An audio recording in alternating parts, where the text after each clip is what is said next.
We are prepared to go either way. So on the screen, and we're at page 1, the council had left off on page 14 2 weeks ago.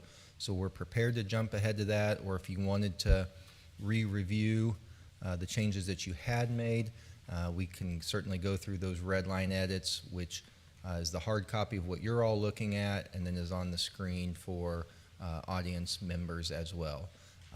For the sake of efficiency, you might consider picking back up at page 14 and then maybe having a quick summary thereafter of the changes that were made, but we're open to working with the council however you wish.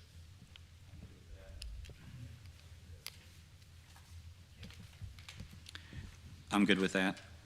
Pardon me. And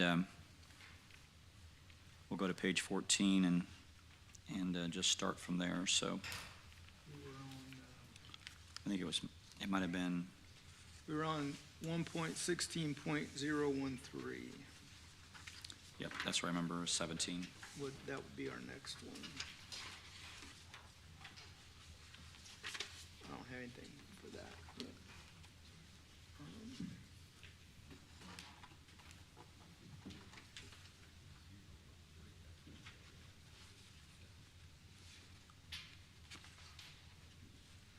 But, on .13, 16.13, so the question I think there really would be, who would those violations be reported to? That'd be my biggest question there. So I listed several questions. Reporting to whom, through what mechanism? So is it in writing? Is it online? Records are retained by the city clerk, question mark? Are they purged periodically? Are they part of a permanent record? And also, is there a resolution of that violation maintained in the same files so that when someone does a Freedom of Information Act, they'll have both of those pieces together? So those were my questions.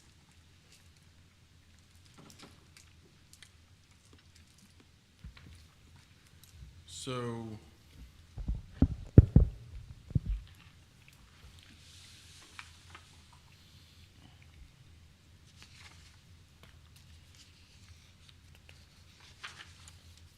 I'm making sure there's nothing contrary to what I'm getting ready to say. Hold on one second.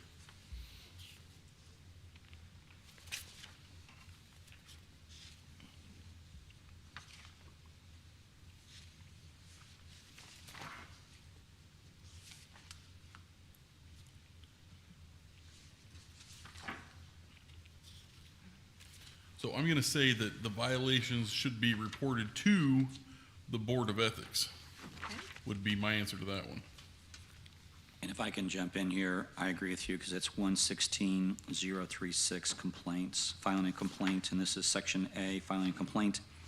Any person who believes that there's been a violation of the Code of Ethics may file a complaint with the city clerk to allege such violation, except that a complaint may not be filed against a candidate for office within 15 days prior to the city election. Is that the same thing that she's talking about, or am I off track? What section are you looking at right now? 116.036. We're on. I know, but she was asking the question of how do you report it, and it says back here on how do you report it. So that's what I was thinking about using it as clarification, but I could be wrong. That's why I'd like to have Mr. Cover verify that. So the section I'm referring to is talking about contracts. Right. And yeah.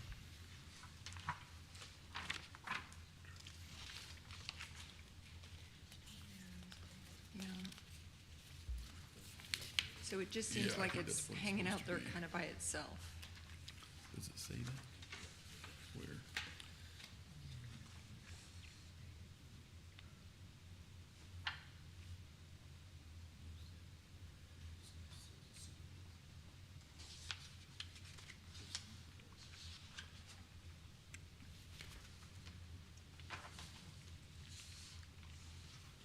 Oh, here it is. Referral to the chair. Okay, so I think here's the disconnect. So I remember, I think when they were writing this, that the issue was, there's no Board of Ethics, they don't have an office in City Hall, they don't have a mailbox or anything like that. And so to the mayor's point, if you, in that section that he was referring to, which is one, I recognize we're not there yet. If you read farther into that section, it's referral to the chair of the Board of Ethics and the city councilor. So essentially, the complaint is filed with the city clerk Okay. because we need to give it a person, but then the city clerk is essentially just forwarding it on. They're not taking any action on it themselves. It's just, they're the custodian of records. They're they're who we serve in lawsuits. It's just, that's who it's going to, but then eventually to the Board of Ethics to actually take action, and essentially the city clerk for information. So back to the question of who in 1.16.013, I would modify my answer is filed with the city clerk, then referred to Board of Ethics. So add a sentence. So, Mr. Cover, if I understand you, in section 116.1013, we would add your recommendation to the city clerk and then forward it to the chair of the committee. Yes, sir. Okay. Thank you. Does that help satisfy your question, Councilmember?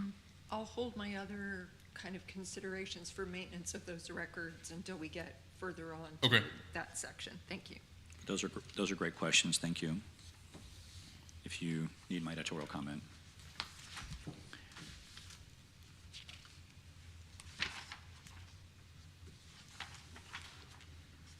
Anybody else on anything in that page? Well, the only comment is that, so law department's added 1.16.014, but that, if we add that in, then we need to renumber the rest of the document, so, right? No, it's just a comment. It doesn't change the, isn't it just a sentence added to 013? Yeah. Oh, I see. Yeah, that's correct. I think I would agree that it's going to need to be renumbered, but again, other suggested edits you all may require that No, otherwise. I understand, So, okay. yeah, I see what you're saying, right? This new whistleblower protection right here, so that's going to affect everything. But if we make any other changes, that's going to do it too. So Sure, we'll right. get that. And again, as Zach's email from earlier pointed out, what absent direction to the contrary, what we're intending to do is once you all feel good about this document in terms of you don't want to discuss it in any more study sessions, then we'll forward it for an agenda item for next month, and we'll include both this full red line copy so you can see what has been changed, as well as a clean copy that'll be easier to read, that'll show, okay, if passed as is, this is what it would actually read like. So yeah, that makes sense. We'll make sure to get that fixed.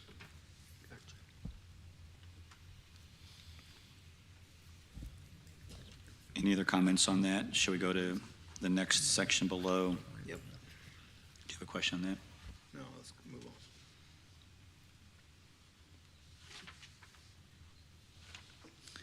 And if we go to page,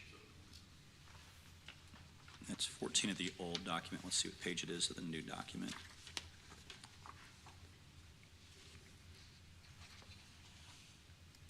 Just read the section. Yep.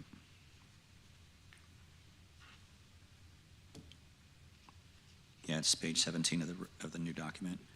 All right, then we'll go on to page, goes on to page 19, but it's, yeah, it's section 116.015. And let me see if I had any comments.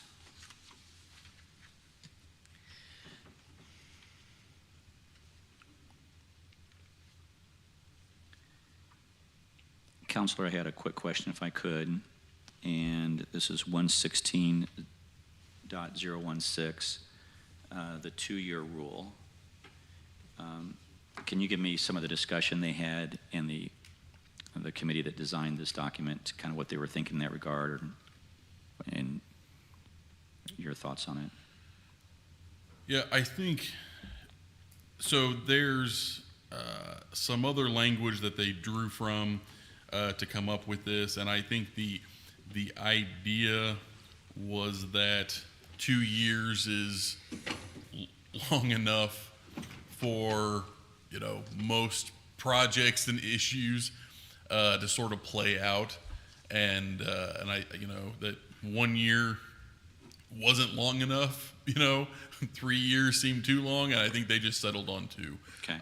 I don't remember anything any more than that, but there was, and they did, like I said, they had some examples that used 2 years also, as I recall. And if I'm correct, and you can correct me if I'm wrong, we have no provision like that now a city council member could, in fact, after the first day after they leave office under our current rules, they could become a lobbyist the next day and represent the city if, in fact, it was the contract was issued. Or if they were hired by a firm that already had a contract with us, they could do that under our current rules. Well, as far as I know, the city doesn't have anything right now that addresses that. Right. There are some statutory prohibitions that are less than this that I believe for you all I think is a year. Okay. And so you can't go anything less than that because there's already a statute that says that, but you can go longer than that, and that's what they proposed here. Okay. Thank you. Any other questions on 116.16 and 116.17?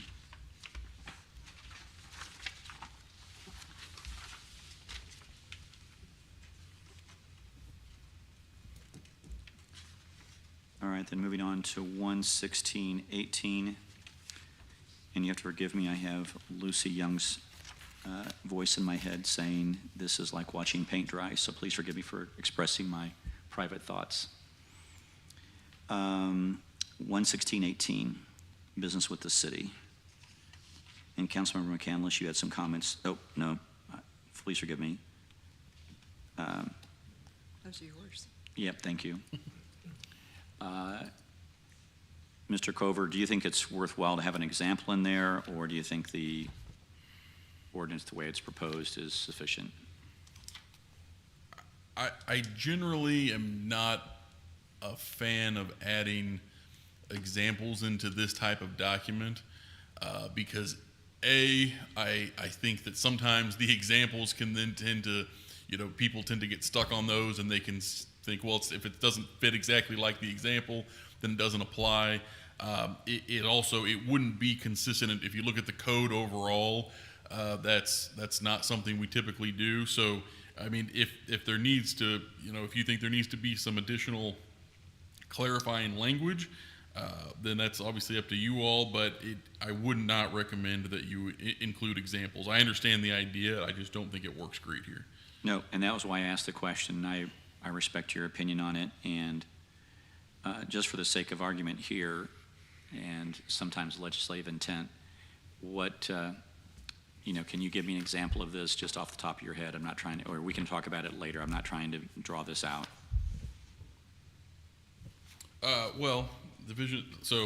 This Division 4 applies to an individual or entity seeking a discretionary contract, the purchase, sale, or real estate to or from the city, or a development project, land use decision, tax incentive, or the issuance of bonds.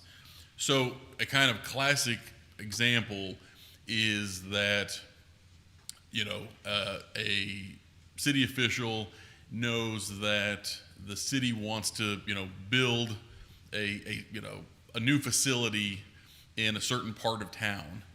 And so because of that knowledge, they or, someone associated with them then goes and but they're not ready to do it yet. So they then go and buy up that property so that they own it. And so maybe, down the road that when, the city's ready to buy, well, now we're in a, much better position than because we had that that sort of insider knowledge. Okay. I mean, that's kind of the situation that they're trying to avoid.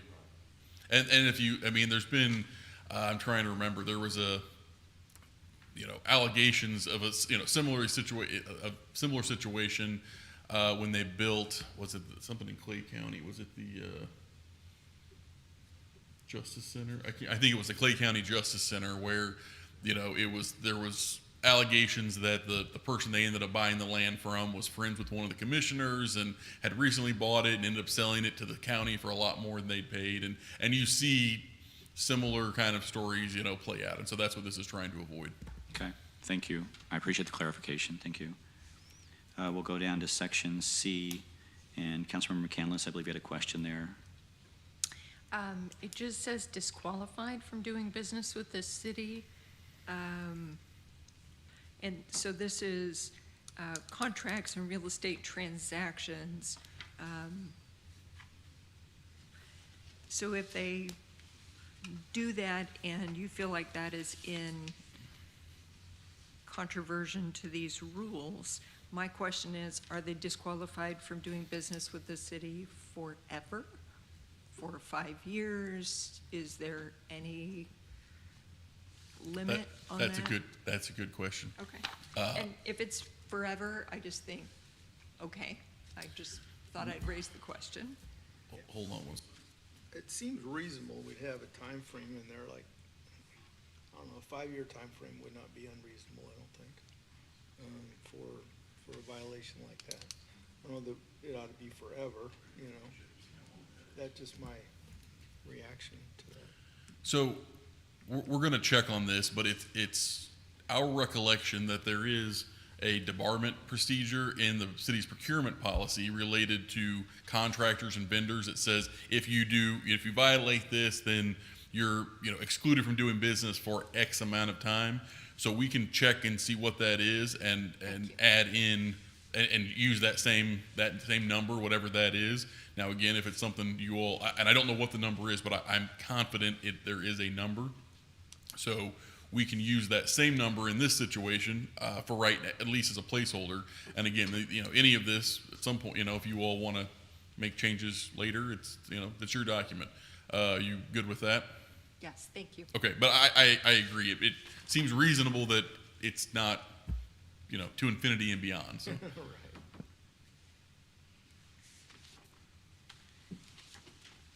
I kind of like the language to infinity and beyond. We know what Mr. Coler's been watching. Yeah. Exactly. Little Toy Story coming out, okay. Mr. Walker, could you bring Toy Story up on the screen for us, please? I think tech services blocked it. They should have. I've got us off track. Please forgive me. Councilmember McCandless had a question on 116.02. So, Councilmember McCandless. So this is disclosures of contact with city official or employee. So before the approval or rejection of contract application by the city council or by the appropriate board or commission, all prohibitive contacts must be disclosed publicly to the body considering that matter.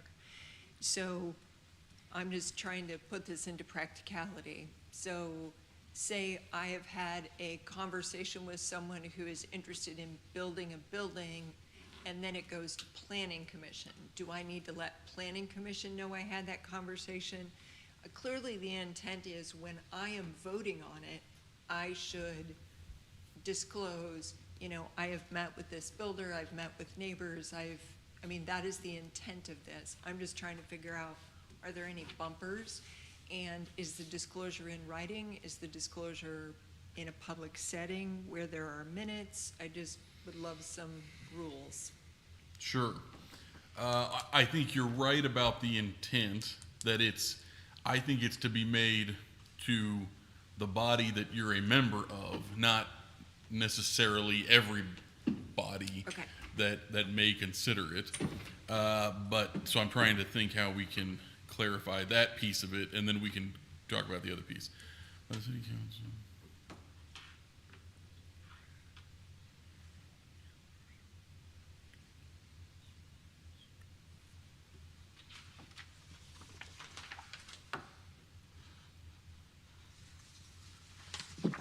Yeah, it says to the body considering the matter, so if it's planning commission, they'd be taught, you know, But you can see my question. It Yeah, I says- can see your. I think the question is though. Let's say if it's Councilmember McCandless, does she have an obligation to disclose it to the Planning Commission? Because The body can. at that point they're the body considering the matter, even though she's not a member of that body. I don't think that's the intent. I think the intent is that you disclose it to the member to the body you're a member of. right. But I'm trying. But I understand that it doesn't say that. So.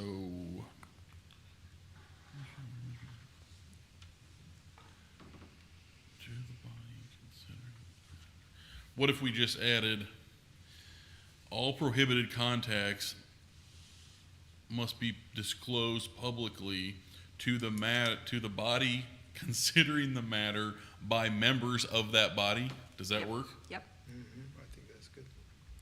Okay, I'm going to, please forgive me for what I'm about to say.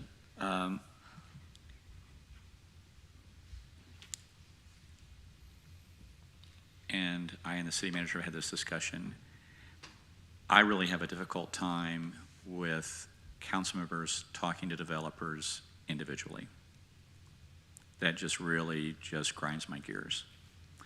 So I would like in this document some real discussion about council members cannot one-off discussions with developers at any time under any circumstances. If you're going to do that, if you're going to have that discussion, then it needs to be with the city manager, the city councilor, and other related staff. The reason being is you just don't want council members making side deals with developers. That has gotten cities in trouble in the past. And I don't know, I should have probably asked the committee on that question. But I just think it's such an important policy, because then it eliminates your question. Because then, you know, when a developer reaches out to you, say, hey, you know, I'm not the person to call. You've got to talk to the city manager about this. And that way it keeps us clean. I have no objection to that at all. Good, because I just have this thought in my mind. You know, you shouldn't be on the Supreme Court, and not to say this is, but you shouldn't be on the Supreme Court then talking to attorneys and asking them how to file their brief. You shouldn't be involved in that. That should be hands off, and then you're completely separated from the decision to hear. So that's my thoughts on it, and I'm certainly open for discussion on it. And so. I guess my question comes, and so I'd like your reaction to this, is, you know, if a developer's coming in, gonna do a major development, Right. and they want to have an opportunity to, you know, get feedback from council members beforehand. Right. And, you know, to see if they have any concerns or anything, how would they go about doing that? It would be just the example that we had with the hub drive example, you know, and because, you know, staff said, would you meet with the developer? And I said, I will not meet with the developer unless the city councilor is there and the city manager's there. Or I don't know, Zach, if you were in that meeting or not, but I know, Adam, you were. Or the Right. designee. Or his designee. And I just think that's so much cleaner. Then you don't ever have this question of a council member even misrepresenting themselves to a developer, or even having the opportunity to do that, because it's just a prohibited behavior. Now, can you be a friend with a developer? Absolutely. Can you talk about sports and baseballs with developers? Absolutely. You don't have to cut your friendships off because of it. But the question is, when it comes to time to talk business, you have to have that guardrail of doing that. For example, Chief, I don't want to put you on the spot here, but you can't talk about investigations that are pending with anybody for a whole host of reasons. And that's the kind of guardrails that I would like to see the city council operate under. And I think that's a fair example. And, you know, council member, you bring up a great point. I think we should even make the guardrails even tighter than that. But I want to, you know, this is our document, and so I don't want to drive it like I'm driving my point, but I think that's such an important key. And I'm open for discussion or thoughts or or certainly, open this up to the remainder of the body and let them, talk about it. Well, I guess, as long as there's opportunity for discussion, with, representative of the city manager or somebody like that, I'm fine with that.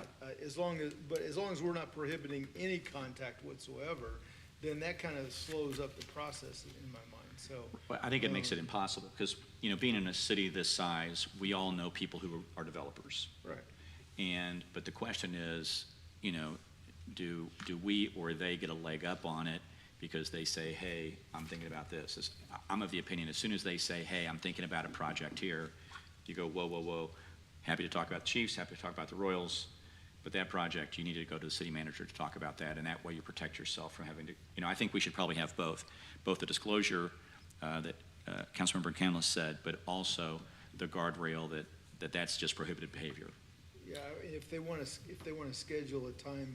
to meet Absolutely. With the city manager or designate and other members of the council. Right. Or specific members of the council or whatever, that's fine. Right.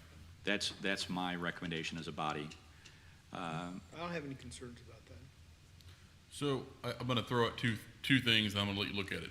So 1.16.09, the section right before this, is prohibited and permitted contacts.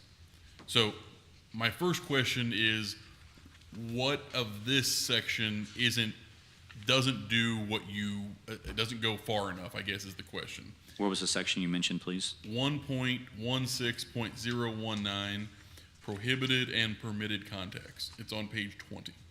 Okay. I thought that's where we were. Well, technically we were on 20, okay. section 20, the next one.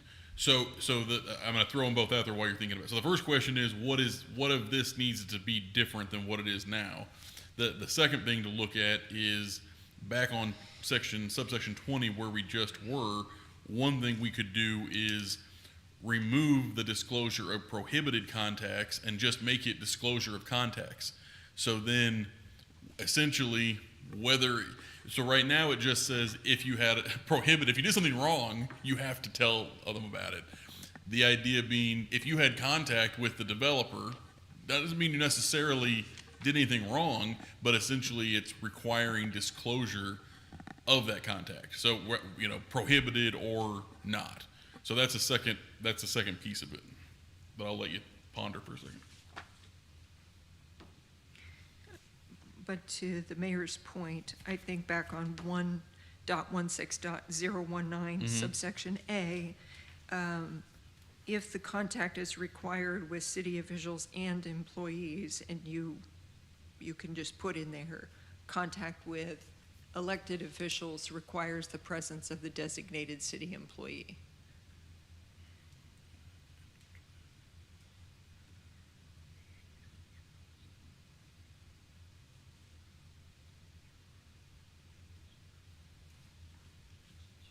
Or swap out the word "and" is required with city officials in the presence of the appropriate members of this city manager's office.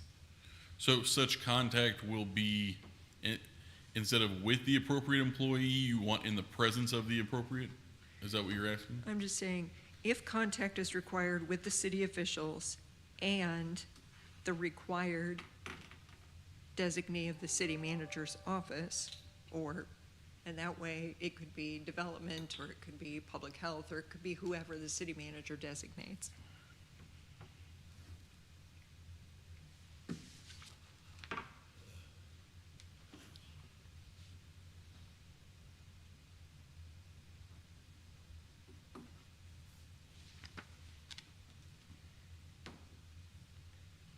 So this whole section is on persons doing business with the city. And I think it's really more about contracts or purchasing or buying and selling real estate, not so much it doesn't appear to be so much for developers. Well, if it's the business with the city, it includes a development project, land use decision, tax incentive, or the issuance of bonds. Now, again, if we, maybe the language in subsection 19 needs to be modified, but I think the ideas you're talking about, I think are intended to be covered in this In this section. section, okay. But maybe some of the other language doesn't quite fit. Discretionary if you read just the part in A, discretionary contract or contract or real estate transaction, or any person acting, I mean, it doesn't go into the detail that obviously subsection 18 does. Maybe you could add to section B there, anyone wishing to discuss with city staff or elected officials should contact the city manager's office to coordinate that process or something to that effect. Could we let you think about this and bring proposed language? Yes, ma'am. Thank you. Yeah, I think that's good. I like that, but something along that. I mean, you get the intent of what we're Yes, sir. we're thinking of, so. We'll let you ponder that.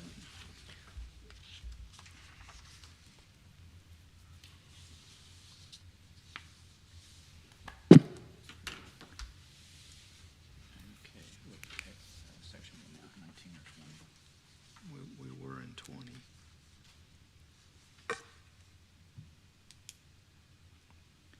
And then section 11621, political contributions.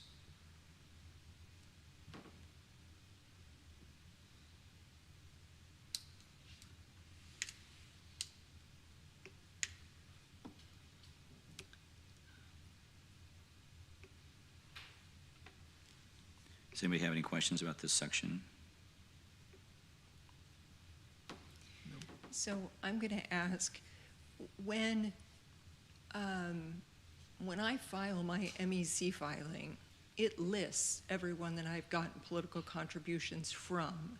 So there's already a disclosure in that space. It might be worthy to do greater than, like, so if you get $50 from the guy at church who also happens to have a contract for providing print materials for the city, I don't know that. You can see where that would be tough for the council member to give a disclosure. Now, anybody who's giving you a contribution of greater than $250, you ought to know who your larger donors are, since we're going to have a cap of $1,000. Okay, so it would say, any individual or entity seeking city council action on a matter listed in section 1.16.018 must disclose all political contributions over $50 made by or on behalf of, I mean, is that where you see She it? said over 250. Oh, I'm sorry. Yeah. Over how many? 250. Oh, okay, sorry. Over $250. I would have to bring my MEC report with me to the council meetings just to be sure I didn't run afoul of this by accident. Well, it's not saying that council has to disclose that. It says that the individual or entity seeking Oh. council action has to. Great. Never mind. I read that wrong. But that even begs the question, do we really want that requirement to be placed on people? I think if it's over a certain amount of money, it makes some sense, but, and, it could be 250, it could be 500, but. Yeah, I would say even 500, because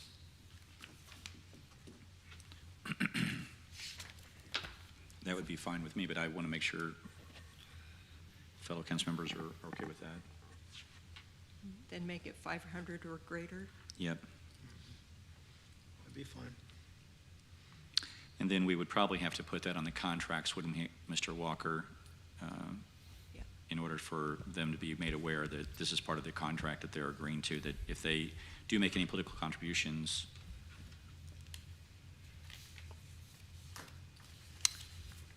it had to be disclosed, but it has to be before they have the contract, because once they have a contract, they're prohibited from doing it according to the earlier processes of this document.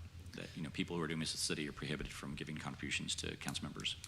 If this becomes the code of the city, what I would recommend is having it on front and back end, so when prospective vendors are looking to bid on a project with the city, that would be one of the terms and conditions that's listed on there. So they're made aware up front of the prohibition that will be forthcoming, and then put it in their the successful vendor would have that in their contract with the city, so they're signing off that they are aware of that and will comply with that. Because I could see people having to almost claw it back or ask for the money back from a candidate. Yeah. So, okay.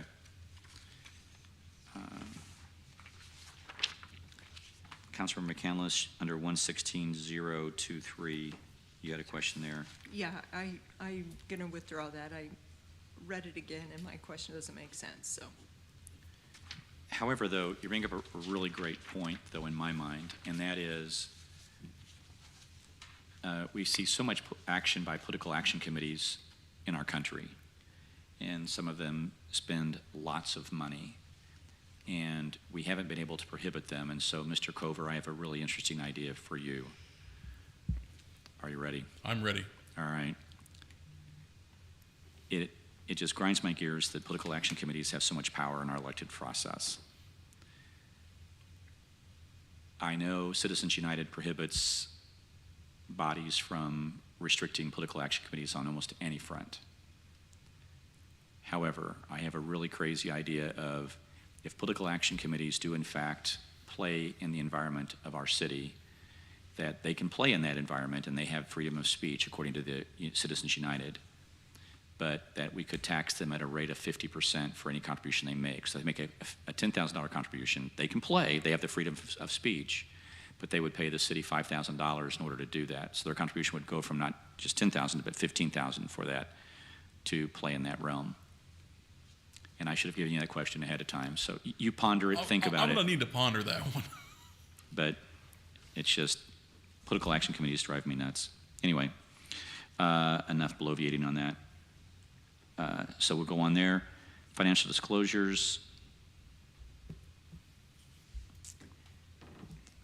Councilmember, or excuse me, Mr. Cover, you had a comment on financial disclosures. Yes. And so clarify that for me and cover that if you would, please. So the Missouri Ethics Commission has its own financial disclosure. Right. If you utilize theirs, then they will enforce it. Okay. Okay? It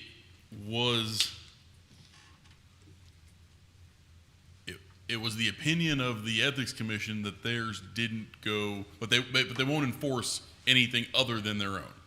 It was the opinion of the commission that that the Missouri Ethics Commission's disclosure, financial disclosure, didn't go far enough.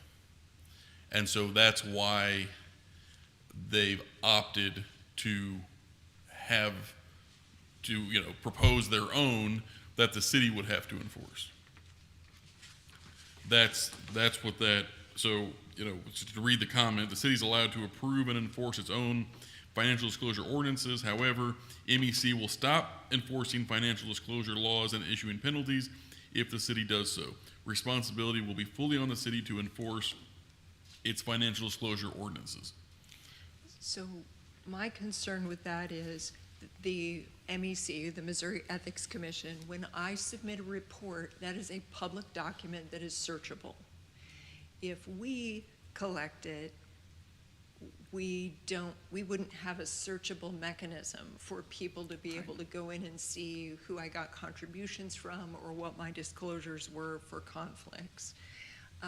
Is there a middle ground where the MEC does the annual disclosure, and I'll use myself as an example. So I was elected, and soon thereafter, my husband got a different job. So that's one of the disclosures on the MEC, is who's your family work for. I called the MEC. I'm like, hey, I need to do an updated report. My husband got a new job. And they said, we don't have a mechanism for interim reporting.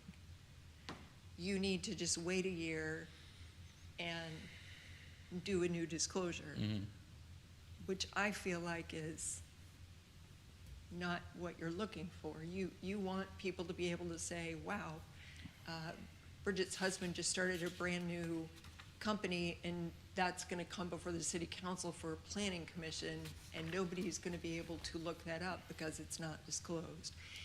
Is there a mechanism for an interim report just to be held in the city clerk's office? So on a FOIA, somebody could say, has there been any kind of interim report? That takes a little more work from the person asking, but it allows for that update that the MEC does not. I don't know the answer to that.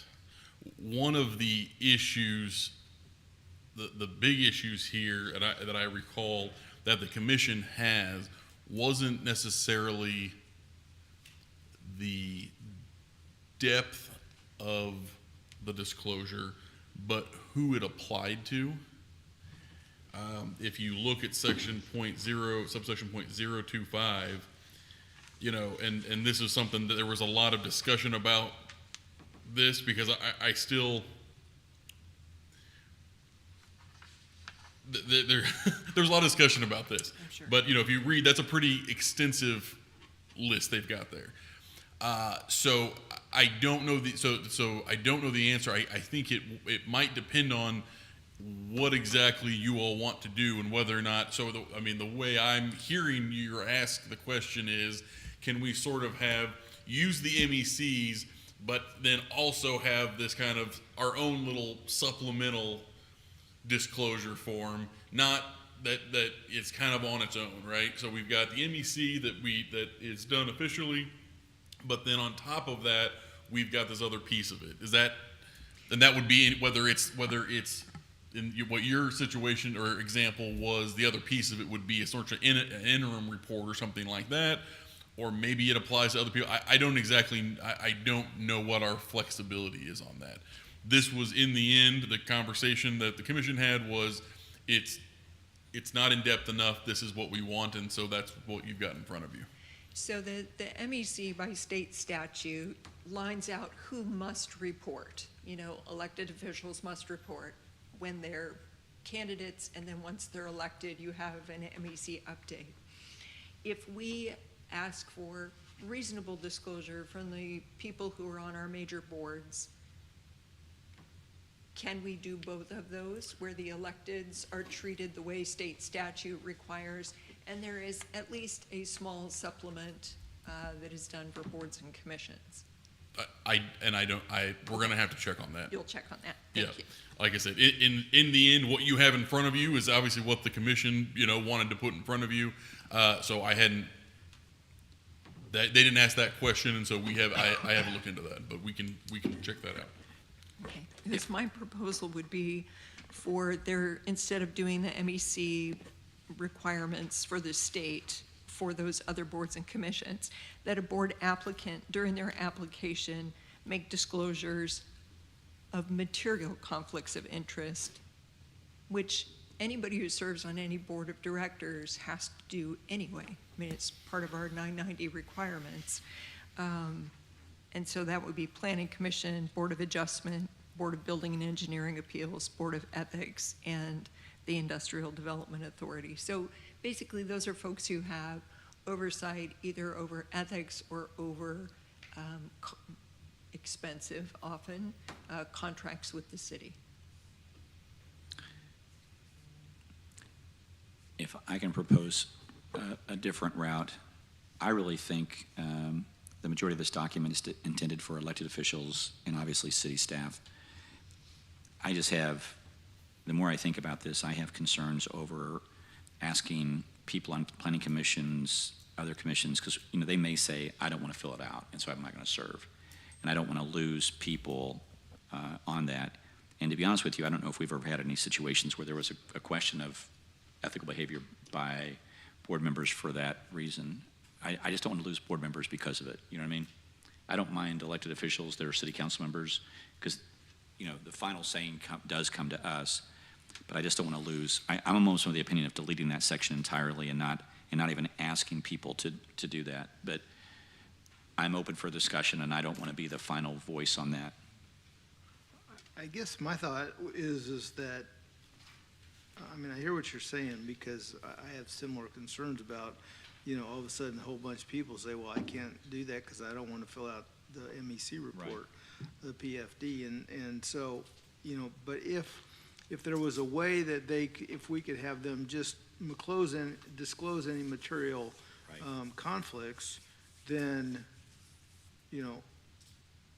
then that's really what we're getting after. Right. I think. And I think that and Mr. Cover, correct me if I'm wrong, Councilmember Fear's point is made earlier in the document where when you're on boards and commissions, you've got to disclose any material conflict. Correct. And so I think that's already covered. So if we deleted this section from a PDF, the personal financial disclosure, and got rid of that, they would still be liable or be required to show any mandatory or, as you said, material differences. Right. They'd still be required to report Thank you, Zach. conflicts. But they would no longer be required to file a disclosure form. Is that what you're saying? Right. Yeah. For those members, I think it's okay for elected officials to do it, and the more we get into this discussion. Huh? We have to do it anyway. Right, and it's state law, and it should be.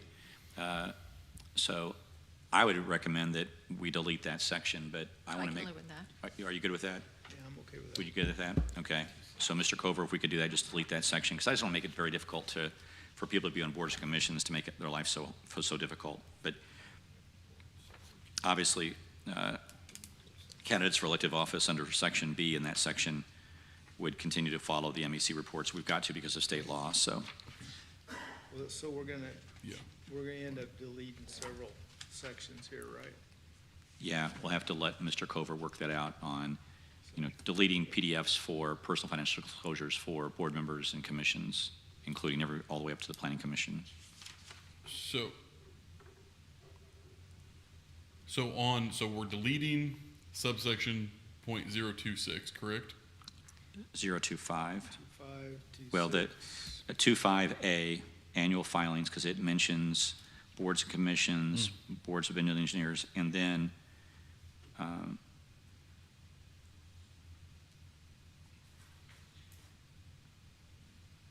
Well, it would just, subsection A, each elected official is still required to do a personal financial disclosure as indicated by state statute. right, So I think you could leave that in and just strike all the boards and commissions. right. That's what I'm thinking, and I'll let you work out the details, Mr. Cover, if you could. Yes, sir. And then you end up taking out 2.6 probably and 2.7 as Right. well, probably. Yeah, 2.6 and 2.7. And And that way you don't put the city council, or excuse me, the city clerk in the business of keeping that information. Is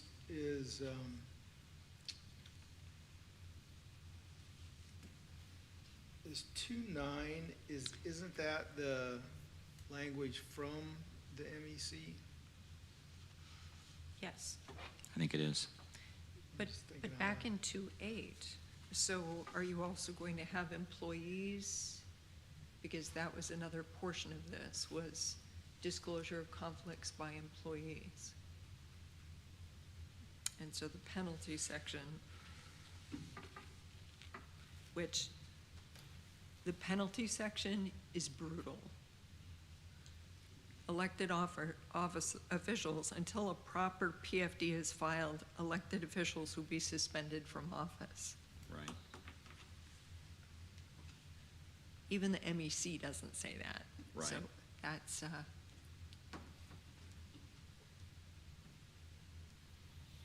Yeah, I mean, I was bringing up to see who, because I couldn't remember who under the MEC is required to fill out a disclosure report, and it's each elected official, candidate for elective office, the chief administrative officer, the chief purchasing officer, and the full-time general counsel. So that's it. That's who they require to fill it out. And so, and like I said, obviously the commission, didn't think it, thought differently. And so this is going to take some reworking to kind of, Do we have any provision so you have an employee whose family member, let's say, you have somebody that's not not in the city manager's office or something like that, but another employee, and they have a family member that gets a contract to do something for the city. Well, it makes sense to me that they file some kind of notice that there is now a potential conflict, but that's up for the city manager to deal with, I'm not sure it's part of this, I don't know. You see what I'm getting at? Does that make any sense? I'm Trying to envision, I guess in some ways haven't been doing this long enough to envision the potential problems here, but I can see where there could be conflicts. I guess we just have to be careful. I mean, you can have a scenario where, you're a, parks employee and, your cousin owns a concrete company and is putting in, a bid to put in, concrete, at some city facility or something. I mean, you wouldn't necessarily know that. Right. And I just want to make sure that We don't want to create problems. We Yeah. want to Yeah. solve problems. You may have something in your employee handbook that says, if I have decision-making authority, I can't have a family member requesting something where there's conflict. So you may have already dealt with that. good. Yeah, we do. We have in our procurement policy, if you're participating in great. some sort of decision-making process, you sign that waiver or make the declaration of any Okay. conflict Well, of then interest. that's already covered then, That's so fine. I don't see any reason to belabor that. So really, we're just talking about elected officials here. That's- Or those, the other people that are, so I think we can just make reference to the MEC and, I don't know what kind of penalties we want, if we want penalties that are more significant than what the MEC has, but, Well, if you're using theirs, then the penalties are the ones they've already established. Right, which are $10 a day, Yeah. that kind of thing. And that's my thoughts, is just say with the MEC with regards to that. Are you good with that? yeah. I'm Do we fine. need to make reference in here for employees are dealt with in the employee handbook, or employee conflicts are addressed through the employee handbook or purchasing, whatever? And maybe you don't need to, because that just muddies the water. Yeah, But as I long as think you've it got might rules. just kind of muddy the water. I Okay. think, we have a whole separate manual Okay. that addresses that. I think in theory, there's probably multiple sections in this document that, have parallel sections in the employee manual. And so I don't think we want to try to go in every place and say, here, and this applies to employees here. So Right. I think we just maybe try to keep it cleaner. I agree, thank you.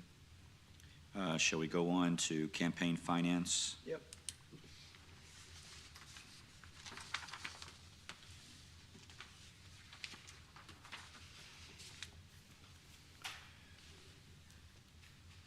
Find my notes here.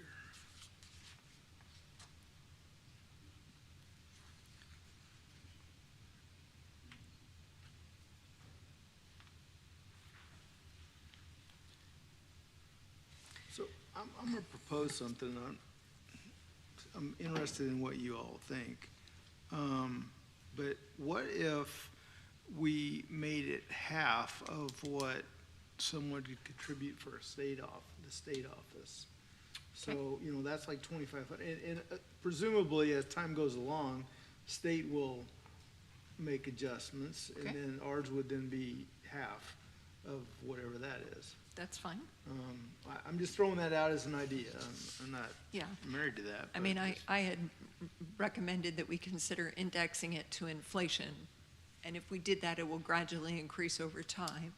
However, you're going to have to publish a schedule Exactly. every year. And Be a I pain. think Councilmember Fears has a much more elegant solution of making it half of whatever the state limitations are. And by state, you mean for state elected office for Correct, representative, yes. Correct, yes. Yeah, probably state representative. I did talk to the chairman of the committee, Larry Blick, about that. And the concern they had is if the state, for whatever reason, eliminates their contribution limits, then we wouldn't have contribution limits at all either, because we wouldn't be indexing off of their contribution.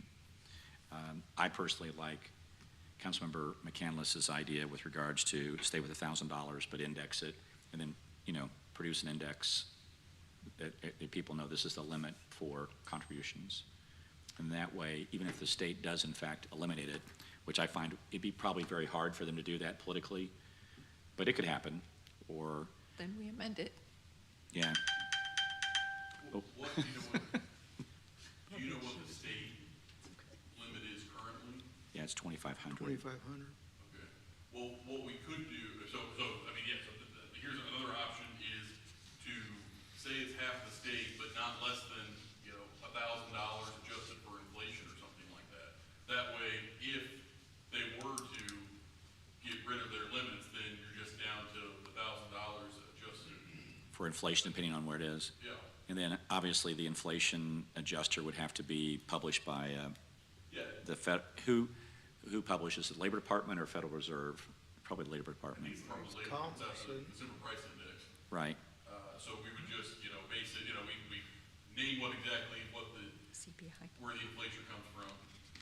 Yeah, So it's, you know, half of it, but not less than this, and that way, so in theory, if it's 2,500, that keeps going up, then it's gonna be more than that. But if by chance they did actually go in and just say no limit, then it's just gonna fall to that, you know, $1,000 adjusted for inflation. So whatever, you know, if this is 5 years from now, it'd be $1,000 plus 5 years. If, again, only if the state got rid of their, you know, limits. Okay. yeah, I'm good with, is everybody good with that? Well, so half of 2,500 is 1,250. Right, and then index for inflation. So, No.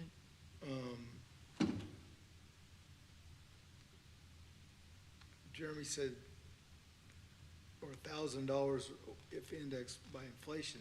That's not, those two aren't matching up in my head. Right. could say What he's saying is 1250. match half of what the state level is, sorry to interrupt, Yeah.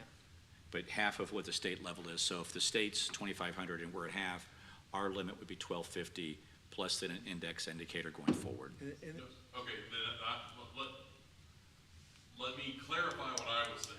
What I Okay. was saying. Sorry, thank you. What I was saying was that it would be half of what the state limits are.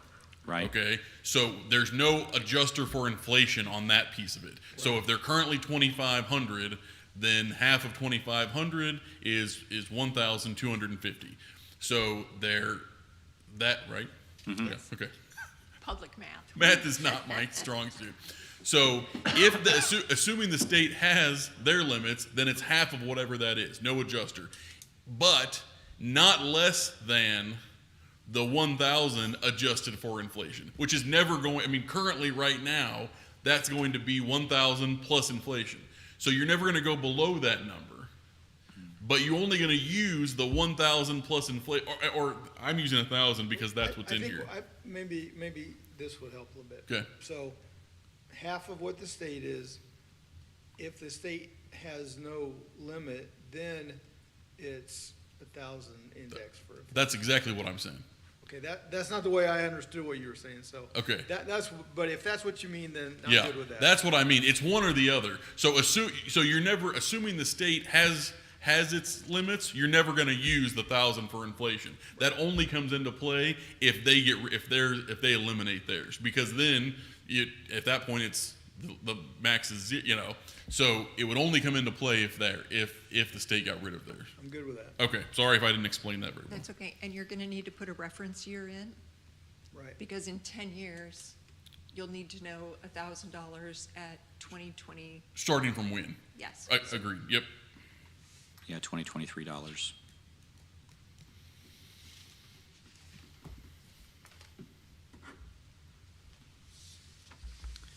And as they say, the devil's in the details, and we're certainly there.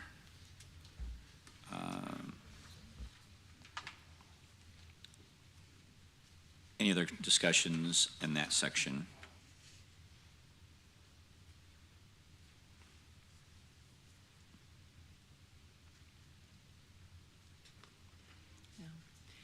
I particularly like item number 2, where is that? 1.16.032, subsection E, number 2. All contracts for purchases exceeding $50,000 shall include a provision prohibiting the business or its principals from making a campaign contribution in any amount to candidates for city primary and general elections during the time of the contract and for 6 months thereafter. I think that keeps things cleaner. So I appreciate your rewording of that. Well, and I just appreciate the committee for making that recommendation. I thought that was a great recommendation, so I agree with you, Councilmember. Thank you. Disclosure before voting by Councilor Manager. Councilmember McCandless, you had some questions on that, so I'll let you proceed. All right, let me read this section just so people can follow along. Okay. Disclosure before voting by council member or mayor, that's the heading. To provide assurance to the public that the city council and mayor act in the best interest of the public and the city, a council member or mayor who accepts campaign contributions in any amount from a union or organization of city employees, directly or indirectly, shall publicly disclose any such contribution prior to any vote on a matter affecting that union or organization. So I can understand that if you're doing wage negotiations, but my question is, if we vote to accept the city manager's proposed budget, do I need to make a disclosure there? If the state gives IPD a grant for enforcing drunk driving stops, do I need to mention that then? I think that every time that we vote for police cars, do I mention it then? You can see where that gets really complicated. So I almost wonder if this is more restricted than that, and I will make you figure that out.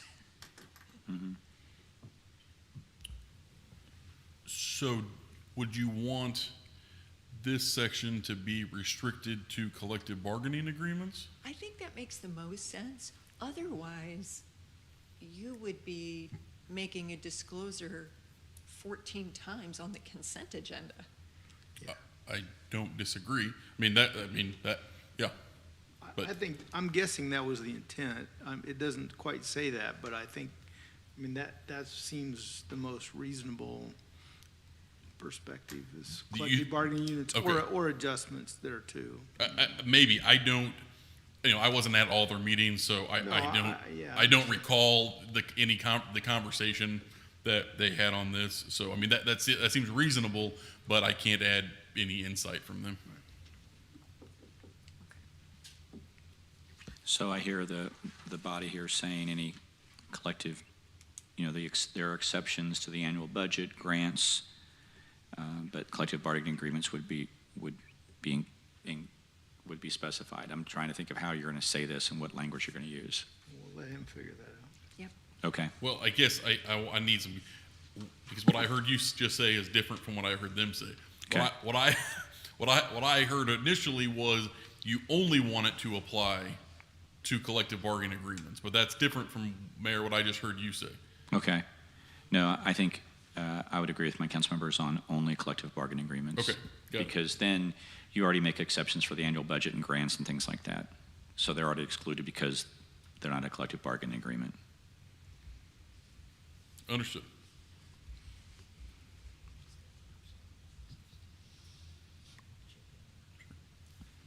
Mr. Mayor, Please. before we roll on, there are times, and they are rare, but there are times where the city's collective bargaining agreements are silent on an issue, in which case the city's personnel policies and procedures manual is the governing document. So in addition to the collective bargaining agreement items, it may also behoove, to keep in the spirit of what I think the council is trying to get to include any proposed amendments to the personnel policies and procedures manual as well. So you would use that as an exception or an exclusion? No, those would be the two circumstances, I think, where you would want to have that disclosure, where you're voting on changes to collective bargaining agreement or changes to the personnel policies and procedures manual. Okay, I see what you're saying. Thank you. Everybody good with that? I am. Do we make I guess my question would be, do we make changes to the policies, personnel policies and procedure manual that don't affect collective bargaining? I mean, we do sometimes, correct? Correct. So, I mean, I think the intent would be is that if it does affect collective bargaining, you know, then you disclose it. If it doesn't, then you don't. I mean, that's just, is that too gray, or is that, I'm just. Well, I'm just trying to think of a for instance. So say the city manager recommended that we add 14 new holidays. So that wouldn't be, although would that go to collective bargaining? It would. Here's Okay. probably a real example we dealt with. They're following the issue with overtime in the police department a few years ago. This council passed a resolution unanimously directing us to go tighten those restrictions in compliance with the federal law on overtime. There was language in the personnel policies manual that wasn't consistent with federal law. And, you know, that was an issue that understandably so, particularly some of the public safety collective bargaining unit groups had strong feelings and opinions on, but it was specifically impacting the personnel policies because we had to change those first so that then when we go to collective bargain with those groups, we're trying to align contracts with what it says in personnel policies.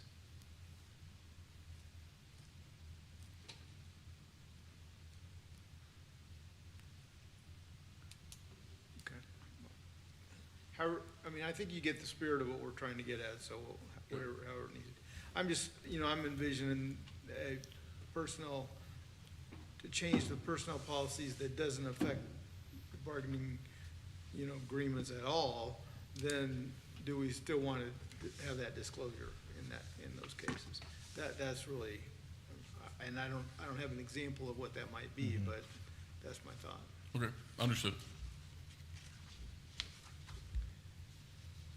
Okay, this brings up Division 7 Board of Ethics, and I have an overall philosophical question to ask you, Mr. Cover, and Mr. City Manager, you might want to join in on this too. So the Charter Commission has been working on this too. So what has the Charter Commission done with regards to this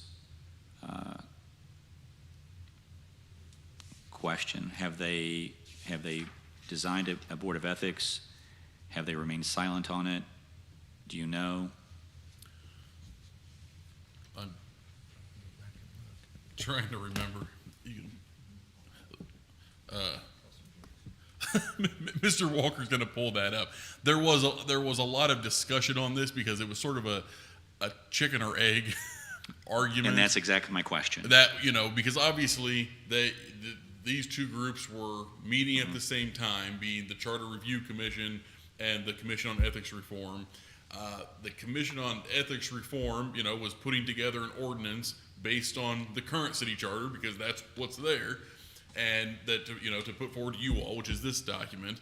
The Charter Commission, you know, while was keeping that in mind, and I know, was trying to as they were going through these different sections, was trying to figure out exactly, is it working now, or does it need to be changed? Because obviously that's in the future, right? What we've got, that anything they're doing is still some time away from, even being, coming to you all, much less going to, the voters and being enacted. So there was a lot of back and forth on that, and that's been some time ago. And so if you give us a second, we can figure out where they've ended up on that.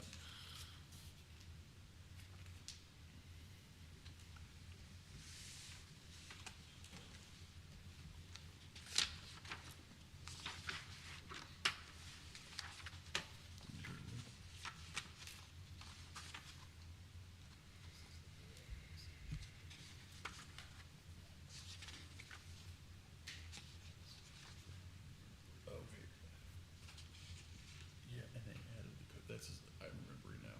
Okay.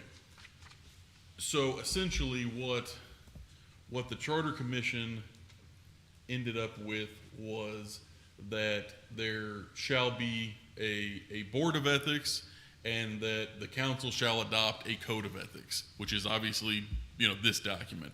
And they did not get the overall goal of I would say for the majority of most of the Charter Commission members has been to sort of simplify the charter, to make it easier to use, easier to understand, easier to read. And so in that vein, this is consistent with that, where they said, okay, we think it's a good idea to have a board of ethics and to have a code of ethics. We're going to require that. What's in fact, I can read the whole thing. It says, the city council by ordinance shall adopt a code of ethics which shall be binding upon all city officials and employees and shall appropriate sufficient funds for its enforcement. The code of ethics may be updated from time to time as deemed necessary by the council. So that's what is currently in the proposed language from the Charter Review Commission. The idea, because right now this code of ethics isn't required anywhere. I mean, you all have taken it upon yourselves, but nothing says you have to have it. And as I'm remembering now, they think they thought that was a good idea that you did. They thought it was good to require it. They just didn't want to get into the details of what that looks like. So that's where they ended up, is there should be a board of ethics, there should be a code of ethics, but essentially that you all would put the meat on the bones.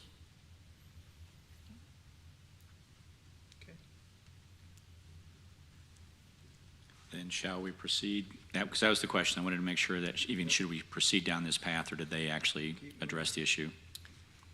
So keep plugging. Okay.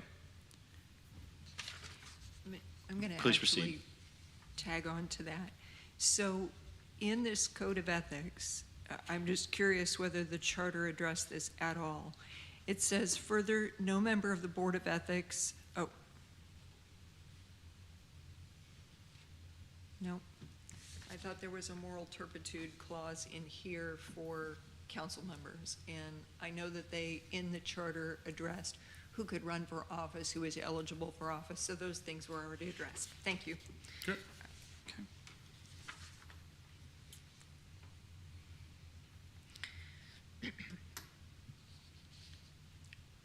And then going to subsection 116.033, subsection F. Councilmember McCandless had a question. What about the failure to reappoint? So this section is, members of the Board of Ethics may be removed from office for cause by a majority of the city council only after a public hearing and a bunch more details. But I want to be sure that that excludes failure to reappoint. So if someone is on the Board of Ethics and a new council member comes in and appoints someone else, it's not the same thing as being removed. Agreed. I mean, yes, that's correct. Removal means that their term is not up yet. What you just described, their term is up, and whether that person or a different person is appointed for that term, that is a totally different thing than someone being removed, which is happening before their term has expired. Thank you, just making sure Sure. for clarity. No, great question. Mr. Cover, I've got a question on the last the last sentence. a state law requiring to ethical conduct of employees, of city officials and employees. Well, we'll strike employees because we'll do that, but city officials, or in conviction of a felony or a crime of moral turpitude. If I'm correct, there's already a state law that if you are convicted of a felony in the state of Missouri, you can't serve as elected official in the state of Missouri, if I'm correct. I could be wrong. But this is the Board of Ethics. That's true. Thank you very much. Okay. Yeah, yeah, correct. And so the state law is silent on that, so, okay, very good. Thank you for that clarification.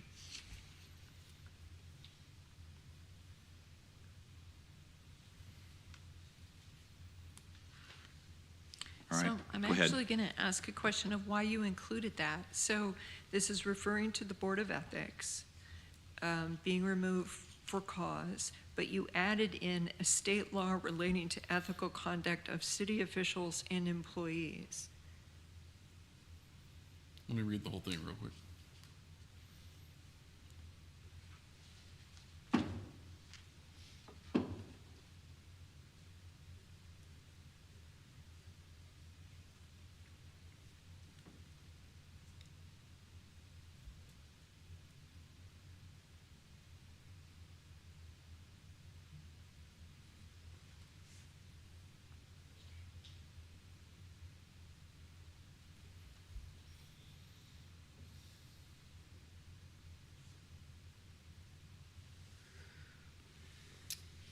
I'm not sure what the goal of that is. And I'm going to have to check on that. Okay. I can't quickly ascertain where that's coming from. Yeah, but we'll see if we even need that as an addition there, so. Yeah. Might be just able to strike it. Councilmember, you had a comment on Yeah. item So L, further is that down, right? Yes. With the training as the heading, the board shall receive training regarding its duties when it meets to select a chair. Training provided by whom? Is it by MML? Is it by city employees? Is it by the outgoing chair? What if they die? You know, I just am curious, like, who does the training? Who's responsible for signing that off? Yeah, give me 1 second. Maybe just have Mr. Cover do that. Well, my no, thought. but, I mean, that might be the right answer, is by, By the city councilor. yes. Oh, no, I was going to suggest Mr. Cover come back from wherever Where? he might be From in 50 retirement. years, you know, when he's retired, yeah. Well, I can guarantee you, I won't be here in 50 years, so we can guarantee that. I thought, you know what, I may be mixing up my charter review and ethics in my head in terms of looking at right section. We can clarify who the training shall be performed by. Thank you. Good idea. And I think the city councilor would be familiar with it and probably to be the source of say, here's your duties, responsibilities, and Yeah. things you must do. Because they want to know what the must-haves, so. Understood. Okay. Next section, 116.034, jurisdiction, Got it. jurisdiction and powers. And you made a change on jurisdiction or item A, and you've got a number of points there. Yeah, so again, if you recall, when we had our first study session talking about this, there was sort of a philosophical difference between the commission and the law department on what was currently allowed by the charter, that they could, and in some cases state law that would allow them to do. And so this is where, again, the red line here is from the law department, and this is where we've cleaned up some of that to make it in what's our opinion consistent with the charter and with state law. And these were, again, conversations that we had with them. They in the end chose something different, and that was their document to put forward. But when given the opportunity to make those adjustments again, that's what we're doing here. And so generally speaking, that's what this gets to. I liked your wording. It was more consistent. I agree. Yeah, I'm good with your recommendations, Mr. Cover, thank you. Let's go down to D, is that right? Yep, D. Councilmember McCandless, you had a comment. So this is D, discretion over previously resolved complaints. The Board of Ethics has the discretion to accept or decline consideration of an alleged violation that has been resolved by the city council or the city manager. I understand what they're trying to do here. What they're trying to do is be sure there's not sleight of hand by a city council. Someone behaves badly, the city council says, oh, we've already taken care of that, no public hearing needs to be had, no decision by the Board of Ethics. My heartburn with that is there are circumstances where the city manager needs to dismiss an employee, and one of the carrots to resolve that conflict is for that person to leave city employment, and in that agreement is that it won't be made public, or the terms of the settlement will not be made public. And so this is where I have heartburn that the Board of Ethics can overrule that decision by the city manager, which is based on employment agreements. So do I read that wrong?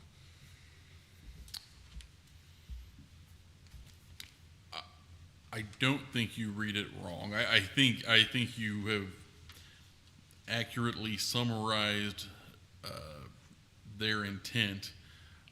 I'm trying to figure out, I mean, the easy fix is to say, the Board of Ethics, does not have, may not accept, for consideration of an alleged violation that has been resolved by the city council or city manager. But if that doesn't solve the big problem, I'm trying to figure out what would be a compromise. I mean, I think the trigger would be a non-disclosure agreement if the city, because the city councilor or the city manager had a non-disclosure agreement with an individual, and they determined that was the best practice to do, then the Board of Ethics wouldn't have any oversight on that. But I'm not sure if that's the appropriate way to say it. Mr. Cover, we may just let you think about that and then come back with a recommendation if you Okay, could. that's fine.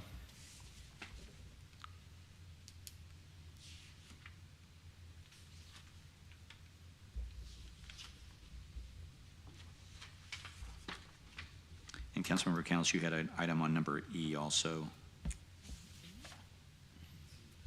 No, that's Mr. Cover's note. Oh, okay. Which one? Well, That's a termination of comment city from employee. you, Councilmember Candelas. It says there needs to be some bumpers on this. Oh, Right. I'm sorry, I had already turned the page. Yeah, it's the same thing. Okay. It's the same concern, just on Okay. the second Right. section.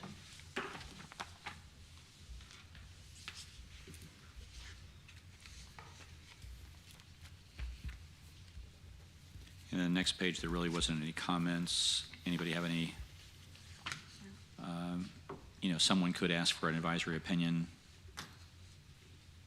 from the Board of Ethics.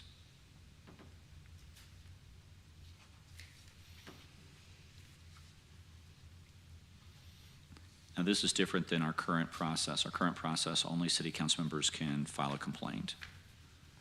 So this opens the door up to any citizen. So I think we need to have some discussions on, that's a big change.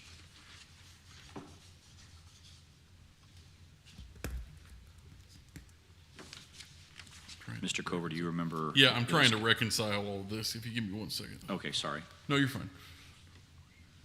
It's on the city officials and employees. That's the key part.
I'm checking one thing. If you give me 1 second, please. No worries.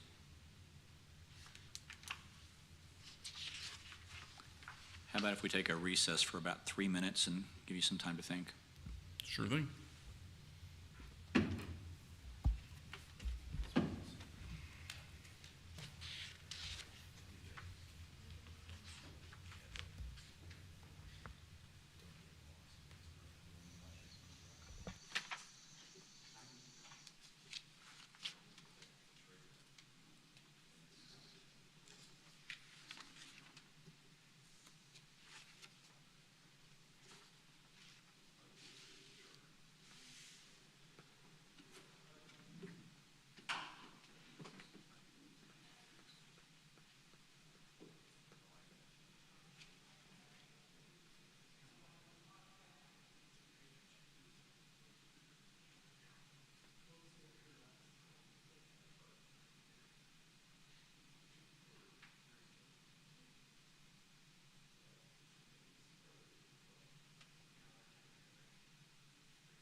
That's a big thing. The question is if that's,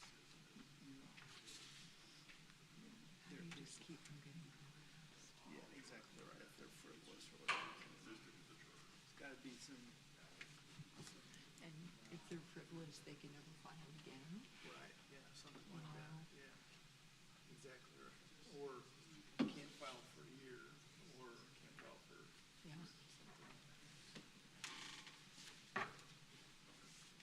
Yeah, I agree. That's a part where we're gonna file them, because it can get pretty frivolous. Are you ready? We're ready if you are, Mr. Cover. Yes, I'm ready. Okay, so what I wanted to reconcile was the language that's here now in subsection 0.35 is consistent with what is in section 5.7 of the charter. Because again, this document can't conflict. The charter is what it is right now. It may change at some point in the future, but that's what this is, just who can request advisory opinions. And I think, and the point, and Lindsay just tried to clean it up a little bit. So that's all that this is doing, is making, this section is just making it more consistent with the charter. Okay. So sorry for the confusion.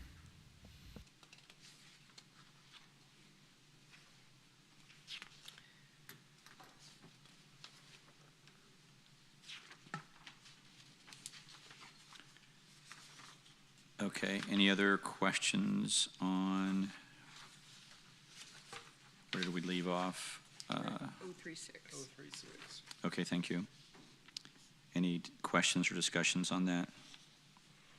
Well, I think that the question here is that because, it basically says that anyone can, file a complaint. It seems to me like we need to put some boundaries on that somehow so that, somebody isn't coming up here, somebody that's disgruntled with the city for whatever reason, isn't coming up here, 3 times a week filing Board of Ethics complaints, even if, they're not warranted, and so my thought being is that, if they, I don't know how, the best way to put some boundaries on that, but if they're frivolous, if they're, of no substance, then they don't get to file another one for a year, or, I'm just thinking out loud, so I guess I'd be interested in your reflections or my colleagues' reflections on that concept, that concern. So I do recall that the commission spent a considerable amount of time discussing that, weighing trying to put some reasonable limits on it, but not wanting to essentially, hinder or prevent, legitimate, complaints from going forward. I think where they ended up is on this false statement section. I'm looking to see if there's anything else, but it's in subsection B of this of subsection 0.36, which says it shall be unlawful for any person to knowingly provide false information in a complaint or make a false statement, whether oral or written, in any proceedings before the Board of Ethics. I think that's where they ended up. At one point in time, I feel like they had a section that was called frivolous complaints, and I think that's what I was looking for, but I think they ended up eliminating that because essentially to call it frivolous, you're sort of making a judgment call on it, without adjudicating it, and they didn't want to do that. So in the end, you could, it could end up that you have a complaint that is unsubstantiated or that, that it isn't, that nothing happens with it. But I think they were worried about anyone, and who would make that call? Is it, is it the city councilor? Is it the chair? And I recall they had some language like that, and they ended up scrapping it because they didn't want a single person making that call. They wanted those to go to the board. So I understand where you're coming from. I'm trying to figure out what we could do to try to temper So- that a little bit. I'm imagining, so we put in a $10 gift limit, and you could have them come forward and be like, Councilmember McCandless had a lunch that was $12.50, and you have a $10 limit, and tie up the energy and time of your Board of Ethics. You can see where those things are not, well, they may be a small technical violation of the ethics code. That would not be considered a material complaint. I would agree with you, but I think that's where they struggle to try to Sure. where to draw that line. And the balance is between ensuring that your elected officials do what they're supposed to and not torturing them to the point where no one would be stupid enough to run for office. And so I think we need to think about a middle ground.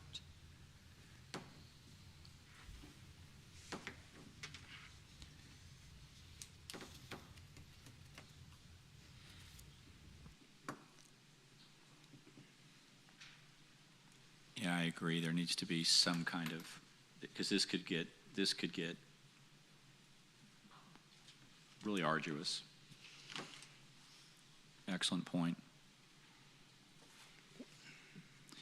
Mr. Cover, can you do some research and see how other cities deal with that issue? Yes, sir.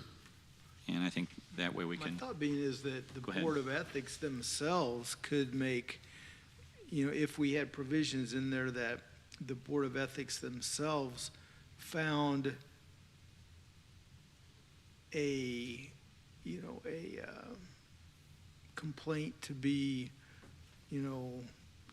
not of substance or whatever, then that person would be, not able to file a complaint for a year or 6 months or whatever. it's I'm just your thinking, document, yeah. something like that, Okay. makes sense to me. You know, that way we're not, you know, restricting the ability of the citizens to, you know, have input, but at the same time, we're not overly burdening the Board of Ethics. And I'm not sure that would likely happen, but it could happen. There's not inconceivable, so.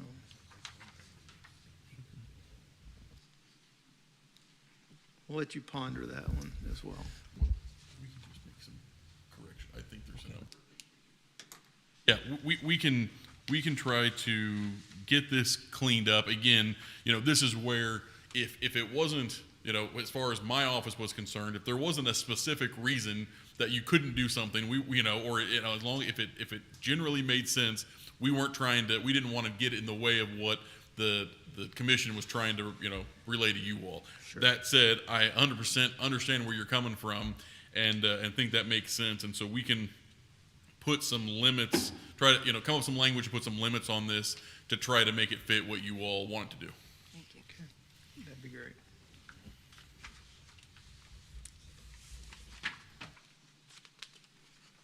That would take us to the city councilor's office. And Councilmember Canlis, you had a question or a comment on that? 116-037.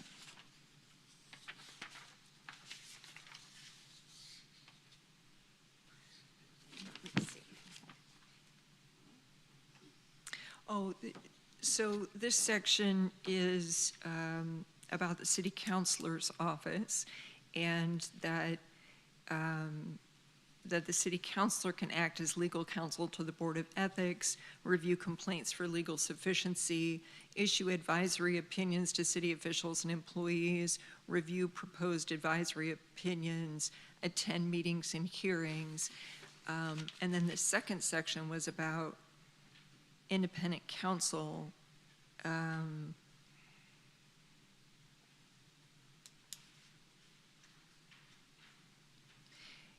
The question is, could someone against whom there's an ethics complaint bring their own lawyer? So nothing in here should preclude them having their own, retaining their own counsel. I would agree with that statement, and as far as I know, nothing does. The independent counsel, and perhaps that needs to be clarified, would be in place of the city councilor. That's Okay. what this section contemplates, is that essentially, you know, depending on what the complaint is, Right. that I, as a city councilor, could have a conflict, you know, in that I can't both, you know, it would be a conflict for me to advise the Board of Ethics on a, you know, complaint against a city council member when, in effect, I work for the city council. So I think that's what that's talking about here. I would agree with you, and we can make sure that there isn't anything that would prohibit someone who is subject to a complaint having legal counsel. That certainly wouldn't be my intent. Can I ask a question in a more philosophical realm? Because if I understand this correctly, if somebody makes a complaint, Councilmember Z makes a complaint, and we'll just make it a council member for the sake of clarity or sake of ease. Immediately, that would all be made public. And when you're elected official in other bodies, like when you're elected official in the U.S. Senate or the U.S. Representatives or even the state legislature, those investigations remain private because of the issue of frivolous complaints and things like that. You don't want to destroy a person's reputation until you've actually had grounds to, you know, I'll just give you an example. In the state, when they had ethics issues, they were incredibly private. You know, none of my colleagues who are on the Ethics Commission ever talked about it. You never got any feedback from them at all. The only time you ever heard from that body was when they found a complaint to be viable, that they in fact had testimony from people that they believed, then they then took action against that elected official to go forward.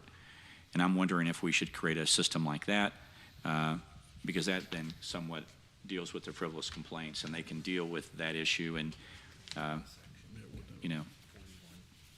There's a section on confidentiality.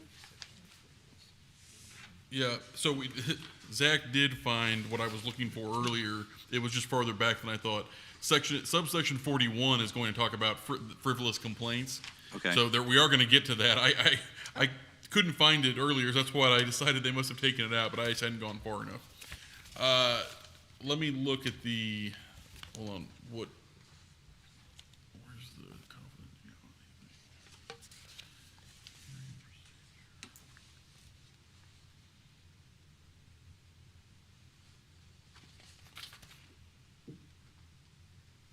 I remember Oh, reading and something recommend about that. sanctions, okay.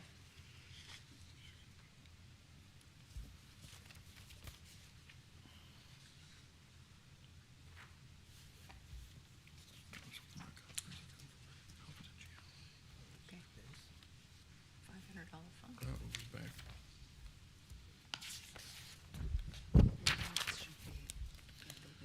Yeah.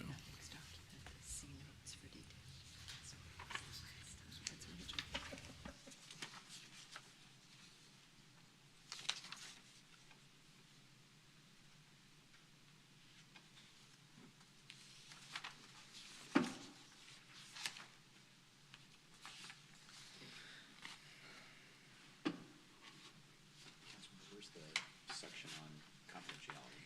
It's in here somewhere. I'm not finding it, but I'm not the best at this.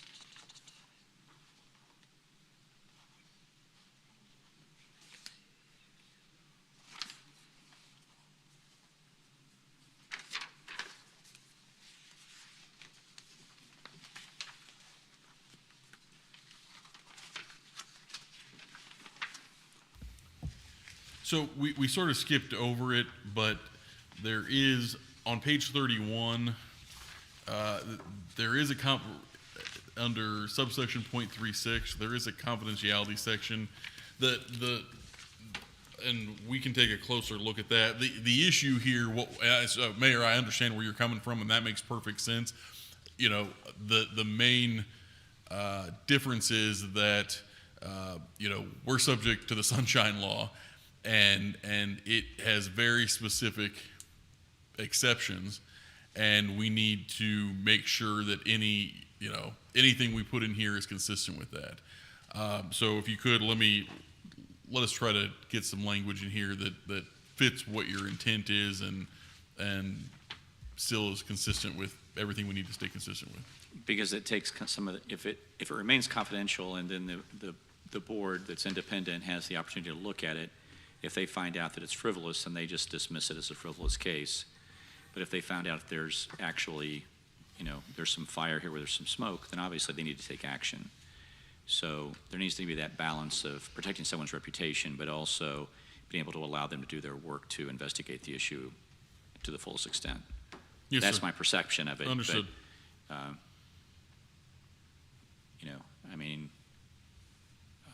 so anyway, but I understand we've got to make sure that we follow sunshine laws and do that. So threading that needle and finding that balance is important. Yes, sir.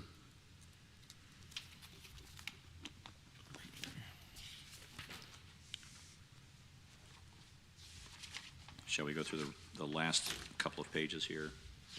Where do we stop I'm off good at? with it. You don't have anything else to add? No. Do you have anything else to add? No. Councilmember? So that would complete this preview, but then we've got a amount of work for you to do, Mr. Cover. Yes, sir. Council members, how would you like to proceed with this document? I'm not comfortable bringing it to a council meeting for consideration because I don't think it's a document that's ready for business concern. I think we need to look at it again. Until we see Mr. Culver's input on a number of items, Right. then it's hard to say that we're ready to move forward with it until we get to that point, so. That's my thought. So we'd allow you to work a few weeks and then see if we put it on the agenda, study session agenda, to look at those items, which would be the first one in September, which would be what, I think the September 11th, if my brain is working. September 11th. Yes, that would be that study session. I don't know what's on that agenda, but yeah, so we can check on that and figure that out.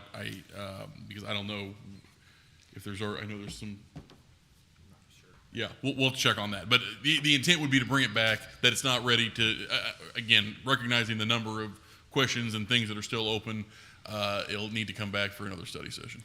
Could you change colors so that at that point we know what we've already discussed Right, and that's what- taken care of, and then we'll know these are items that you are proposing new language for, just for the flow, so that we don't have to rediscuss the entire document? Yeah, I was gonna suggest the same Thank you. thing. Yeah. Maybe go to blue. So Sure. when you do your track changes, Yeah. you just change it to a different color. Yeah, we making any preferences? Okay. I like blue. We'll go with Blue, blue. okay. Got a blue pen, we'll go with Whatever blue. you feel good about that day. But we will also give you discretion for you to proceed, and don't feel that since the mayor said blue, that you have to be compelled to Oh, do no, it. it'll be in blue. I can't wait. Okay, yeah, we can do that. We'll talk internally and figure out, again, there's a number of things here we kind of need to work through and study session, but we'll get that back to you as soon as we can. Okay. And then, Mr. City Manager, that takes care of item number 1. Item number 2, legislative agenda. Give me your thoughts on that. I have a question for you.